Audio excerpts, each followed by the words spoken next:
Yaakov Avinu wants to settle down after a long career of going through a lot of distress, a lot of different things. Esav, his brother, that's a Rasha that wants to kill him. Lavan, his father-in-law, so you could put Esav in his pockets with his evil.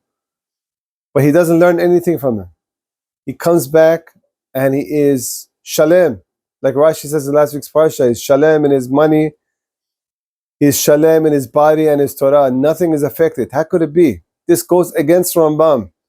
Rambam says that a person, environment of a person affects him. If a person is living in a place where people are Rishaim, people are going against the Torah, people are doing evil things, even if the guy is the biggest tzaddik, is influenced.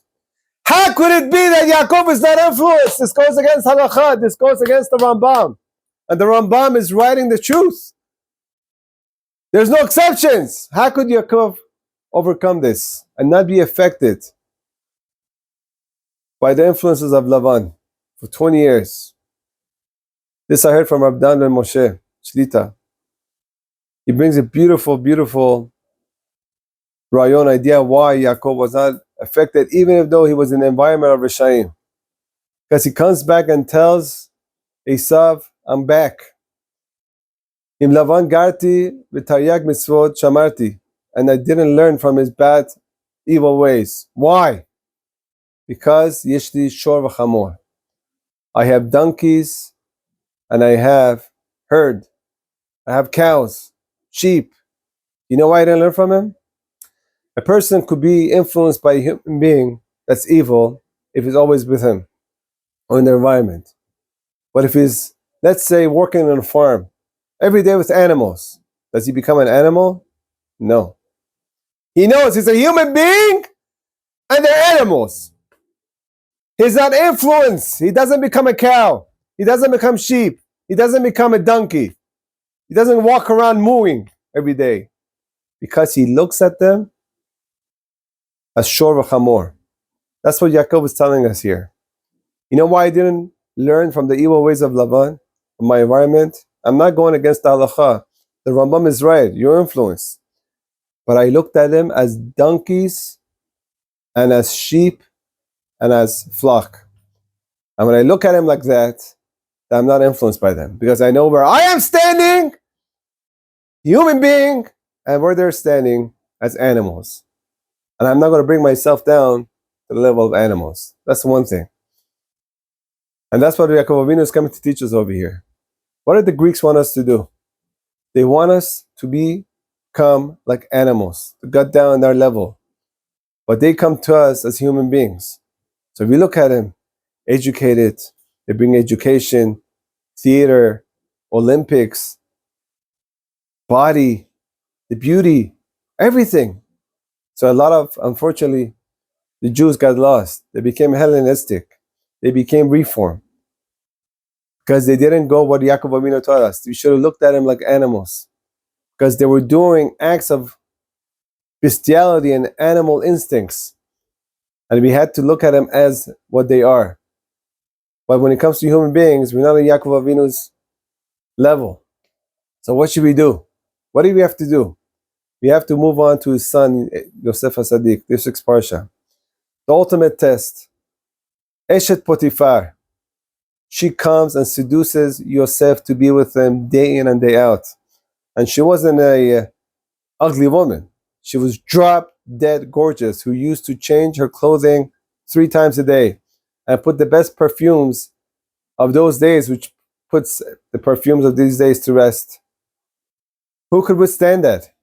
Even Yosef was getting to a point of breaking down. But what does he say? What does the pasuk say? When he comes and grabs and says, be with me, he says, Vayima'en in the pasuk. What does Vayima'en say? He screamed! He screamed! When he screamed, he got his act together. He got himself together against the Yetzirah. First he screamed. Once you come and speak to the person and give him all kind of reasons why you can't be with them, that doesn't help. First he screamed. He grabbed himself. He saw that he's not an animal like her. And then he started explaining why he came with her, why he can't be with her. Now, Why would you say to a person like that, I can't be with you because you're married, you're not, supposed to be mingling with Jews, I'm supposed to marry a Jew and you're not Jewish? He doesn't say any of that. He says, how could I do this act of immorality with you? And this act will be an act against Hashem. I'll be sinning against God. What does that mean? That means that's what I care about in this world. To do the will of Hashem. I'm not going to do something that's going to hurt my relationship with God. And that's how he got the power and he left. He ran away. Yosef, achutza. Why?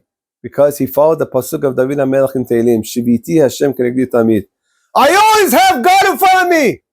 And once you always have God in front of you, that is watching you and is hearing you, you won't come to sin. That's why Yosef became the poster child for Yesod. The Sephir of Yesod.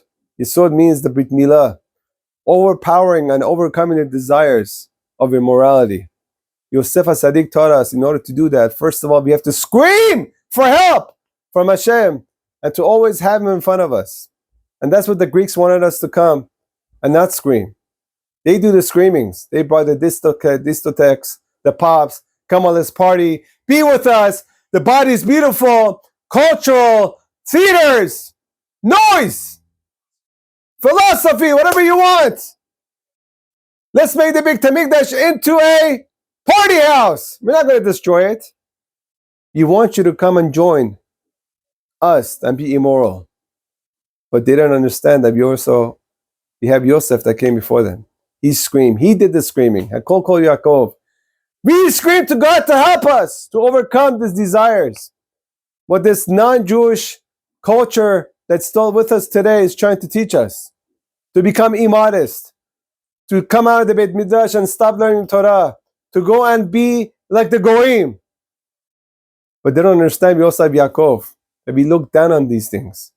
We look at these things as animalistic behaviors. You're human beings, the sons of Abraham, Isaac, and Yaakov, and Yosef HaSadik. We don't bring ourselves to the level of the Goyim who want to act like animals. Like the Greeks used to do the Olympics nude. Like animals that don't have clothing on their back. We're not Greeks. We're Jews. The sons of the holy Abraham, Isaac, Yaakov, and Yosef.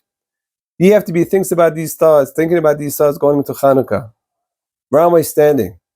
Am I giving in to the immorality and all this behavior of non-Jews around us and the influences of the new non-Jewish world? Then for us, if that's the answer is yes, then the Greeks won. But if I'm striving and screaming to Hashem to help me, and I'll always have Hashem in front of me, and I say that, how could I do this? It's going to hurt my relationship with God. I'm not an animal, I'm a human being.